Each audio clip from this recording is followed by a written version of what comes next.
এই সরকারকে বলবো, আসুন জাতীয় নির্বাচন দিয়ে বিদায় নিন, নির্বাচিত সরকারের হাতে ক্ষমতা দিন। আজকে 90% মানুষ বিএনপিকে পছন্দ করে, বিএনপি জনপ্রিয় দল। তাদের কাছে তোমাদের যত সময় রূপ চর্চা না হবে, তোমরা যত সময় ক্ষমতায় না আসতে পারবা, তত সময় এই বাংলাদেশে নির্বাচন হবে না। আমি আজকে এই কাজটাকে স্বাগতম জানাচ্ছি, এটা ভালো হোক, সফল হোক।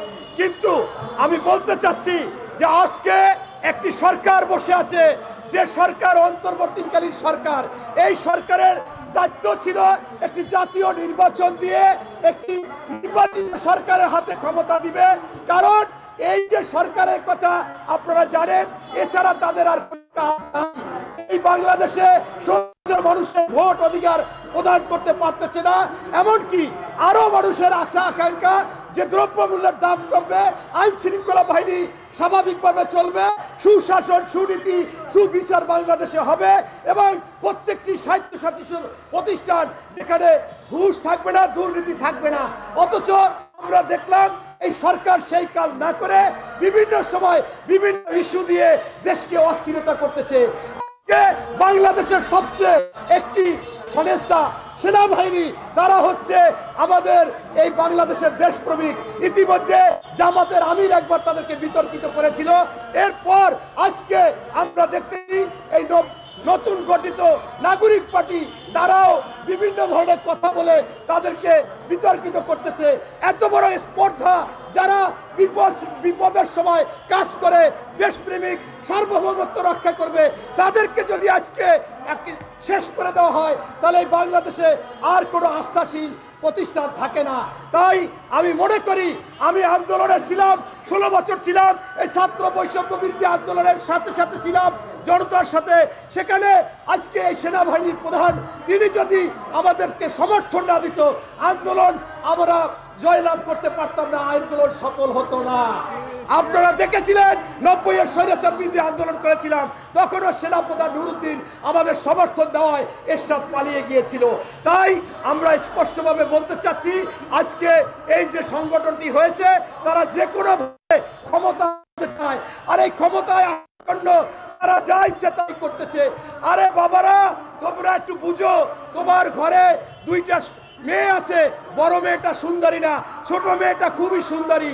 বড় মেয়ে দেখতে আসে, লোকজন পছন্দ করে না, সম্বন্ধ হয় না, পালিয়ে যায়, দৌড় দেয়, বলে আপনার ছোট মেয়ে দিলে আমরা নিতে পারি। তাই ছোনো পাউডার দিয়ে আপনার রূপচর্চা করিয়ে তারপরেও কাজ হচ্ছে না। এটা হচ্ছে পরিবারে হয় যে বড় জোর রেখে ছোট জোর দেওয়া যায় না। কিন্তু বাংলাদেশে আজকে 90% মানুষ বিএনপিকে পছন্দ করে, বিএনপি জনপ্রিয় দল। তাদের কাছে তোমাদের যত সময় রূপ চর্চা না হবে, তোমরা যত সময় ক্ষমতায় না আসতে পারবা, তত সময় এই বাংলাদেশে নির্বাচন হবে না। এটা হতে পারে না, এটা হতে দেওয়া হবে না। কালকে দেখলাম যে সারজিৎ আলম আগে নাকি টিউশনি করতো, কালকে কয়েকশো গাড়ি দিয়ে এলাকায় শোডাউন দিয়েছে। সেই পঞ্চগড়ে আপনারা জানেন বিমানে গিয়েছে। এই যে শোডাউন দেওয়া, এই যা করতেছে, বাবারা টাকা পাও কই? তোমাদের আন্দোলনের সময় রিক্সা চালক ভাই, ওই ভ্যান চালক ভাই, ওই সাধারণ মানুষ, সাধারণ পরিবারের মানুষ, তারা তোমাদেরকে পানি কিনে দিত, নাস্তা দিত, পরোটা কিনে দিত, বিস্কিট কিনে দিত। মনে করেছিল তোমাদের মধ্যে লোভ নাই, তোমরা মানুষের জন্য কাজ করবা। এখন আমরা দেখলাম কি, তোমাদের মধ্যে লোভ। তোমরা মন্ত্রী হতে চাও, তোমরা এমপি হতে চাও, তোমাদের এই অলরেডি তদবির বাণিজ্য হাজার হাজার কোটি টাকার মালিক হয়েছে। বাবারা, 1952 সালে ভাষা আন্দোলনে অনেকেই শহীদ হয়েছিল, তারা বিনিময় কিছু চায়নি। 1971 সালে লক্ষ লক্ষ লোক শহীদ হয়েছে, বিনিময় কিছু চায়নি। তৎকালীন একজন মেজর জিয়া স্বাধীনতার ঘোষণা দিয়েছিল, যদি ব্যর্থ হতো তার ফাঁসি হতো, তার পরিবারের সবাইকে হত্যা করা হতো। তিনি থেকে রণাঙ্গনে যুদ্ধ করেছিল, সেক্টর কমান্ডার ছিল, জেট ফোর্স অধিনায়ক ছিল। যুদ্ধে জয়লাভ করার পর ব্যারাকে ফিরে গেছে। নির্লোভ, কোনো লোভ ছিল না, নিঃস্বার্থপর, স্বার্থ ছিল না। এবং সেই সময় সরকার জীবিত মুক্তিযোদ্ধাদের মধ্যে সর্বোচ্চ খেতাব, বীর উত্তম খেতাব দিয়েছে। 90-এর স্বৈরাচার আন্দোলনে আমরা আন্দোলন করেছি, গুলিবিদ্ধ হয়েছি, হাজার হাজার লোক মারা গেছে। আমরা কোনো বিনিময় চাই নাই। আজকে তোমরা বিনিময় চাও, তোমরা আন্দোলন করেছো। আমাদের মনে আছে যে তোমরা হারুনের ভাতের হোটেলে গিয়ে মাত্র অল্প সময়ের মধ্যে উত্তম মাধ্যম দেওয়ার পরেই তোমরা সেখান থেকে চলে গেছো এবং আন্দোলন প্রত্যাহার করেছো, অথচ আমরা কিন্তু এই রিমান্ড আয়নাগরে গিয়েছি, গ্রেপ্তার হয়েছি, কখনো নত স্বীকার করিনি। সেই সময় তোমরা যখন আন্দোলন প্রত্যাহার করেছো, প্রত্যাহারের পরে আমরা দেখেছি সেই সময় আমাদের ভারপ্রাপ্ত চেয়ারম্যান মহোদয় তারেক রহমান সারা বাংলাদেশে ছাত্রদের সাথে শিক্ষকদের সাথে আলাপ আলোচনা করে আন্দোলন চালিয়ে গিয়েছে।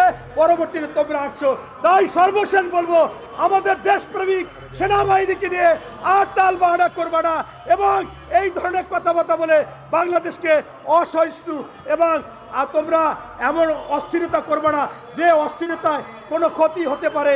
তাই আমি এই সরকারকে বলবো, আসুন জাতীয় নির্বাচন দিয়ে বিদায় নিন, নির্বাচিত সরকারের হাতে ক্ষমতা দিন। সেই সরকার সংস্কার করবে, রাষ্ট্র মেরামত করবে, যদি না করে জনগণ তাদেরকে প্রত্যাখ্যান করবে। শেখ হাসিনা পালিয়ে ভারতে গেছে, প্রয়োজনে তারা বঙ্গোপসাগরে নিক্ষিপ্ত হয়ে মারা যাবে, তারপরও নির্বাচিত সরকারের কোনো বিকল্প নাই।